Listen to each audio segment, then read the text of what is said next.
ಕಫ ಬಂದಿದೆ ಅಂತ ಕೊಡ್ತಾರೆ. ಆಮೇಲೆ ಸಂಜೆ ಒಂದು ಹೀಟ್ ಟ್ರೀಟ್ಮೆಂಟ್ ಕೊಡ್ತಾ ಇದ್ರು, ಕಾಲಿಗೆಲ್ಲ ಹೀಟ್ ಟ್ರೀಟ್ಮೆಂಟು.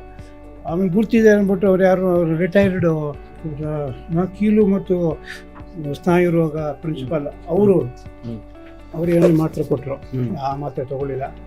ನನ್ನ ತಂಗಿ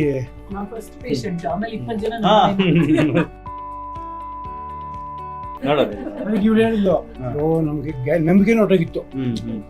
ಕಡೆಗೆ ಇಲ್ಲಿ ಬಂದು ಫಸ್ಟ್ ಟೈಮ್ ಬಂದೆ, ಆಟೋಲ್ಲೇ ಆರಾಮಾಗೋಯ್ತು. ಆಮೇಲೆ ಕಂಟಿನ್ಯೂಸ್ ಏನು ನೀವು ಹೇಳ್ದಂಗೆ ಕಾಫಿ, ಟೀ, ಮೊಸರು, ಹಾಲು, ಅದು ಮೈದಾ, ಬರ್ಫಿ ಆಗಲಿ, ಬೋಂಡ ಆಗಲಿ, ಇದು ಆಗಲಿ, ಏನು ಬರೀ ಅನ್ನ ಸಾರು, ಇದು ಫಸ್ಟ್ ಮಾತ್ರೆ ಕಂಟಿನ್ಯೂ ಮಾಡಿದೆ. ಫಸ್ಟ್ ಕ್ಲಾಸ್ ಆಗಿದೆ. ಹಿಂಗೆ ಕಂಟಿನ್ಯೂ ಮಾಡ್ಬಿಡಿ ಸರ್, ಪಥ್ಯ ಇದೇ ಥರನೇ ಕಂಟಿನ್ಯೂ ಮಾಡಬೇಡಿ ಸೀರಿಯಸ್ಲಿ. ಅಲ್ಲ ಬೇಡ ಬೇಡ ಬೇಡ, ಕಾಫಿ ಅಲ್ಲ ಅದು. ಆಕ್ಚುಲಿ ಏನ್ ಗೊತ್ತಾ, ನಮ್ಮ ಬೋನು ಮತ್ತೆ ಮಂಡಿನ ಸಂಸ್ಥಕ್ಕಂತ ಒಂದು ಅಂಶ ಅದು. ಅದು ನಮ್ಗೆ ಇತ್ತೀಚೆಗೆ 100 ವರ್ಷದಿಂದ ಬಂದಿದೆ ಅಷ್ಟೇ, ಮುಂಚೆ ಇರ್ಲಿಲ್ಲ. ಕಾಫಿ ಬದಲಿಗೆ ಕಷಾಯ ಬೇಕಾದ್ರೆ 2 ದೊಡ್ಡ ಗ್ಲಾಸಲ್ಲಿ ಕುಡಿರಿ, ಏನಾಗಂಗಿಲ್ಲ.